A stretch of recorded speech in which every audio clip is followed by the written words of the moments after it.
आता यांचे एवढे आमदार निवडून आले, आता हे लाडकी बहीण योजना बंद करणार।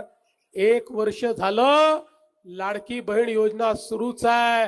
आणि माझ्या बहिणींना सांगतो, जोपर्यंत तुमचा देवा भाऊ मुख्यमंत्री आहे तोपर्यंत लाडकी बहीण योजना कोणी बंद करू शकत नाही। आणि आता केवळ लाडकी बहीण योजनेपुरतं मर्यादित राहायचं नाही आहे, आपल्याला आता लखपती दीदीचा कार्यक्रम राबवायचा आहे।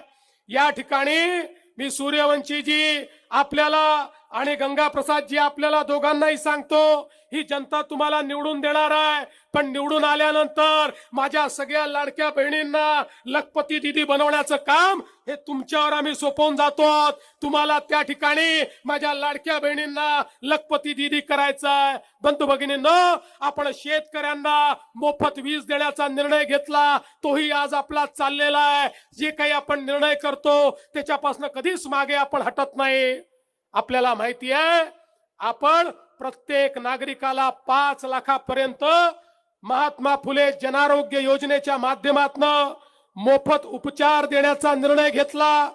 आणि हा निर्णय घेतल्यानंतर काही लोक आमच्याकडे आले, म्हणाले साहेब चांगला निर्णय आहे, 1300 आजारावर तुम्ही उपचार करताय, पण 1300 आजार पुरेसे नाही आहेत। अनेक आजार असे आहेत की जे तुमच्या यादीत नाही, त्याचं ऑपरेशन आम्हाला करावं लागलं तर लाखो रुपये आम्हाला खर्च करावे लागतात।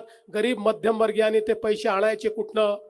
आम्ही नव्याने पूर्ण रिसर्च केला आणि रिसर्च करून आता 1300 नाही 2400 आजारांकरता तुम्हाला मोफत इलाज हा राज्य सरकारच्या माध्यमातून देण्याचा निर्णय आम्ही घेतला।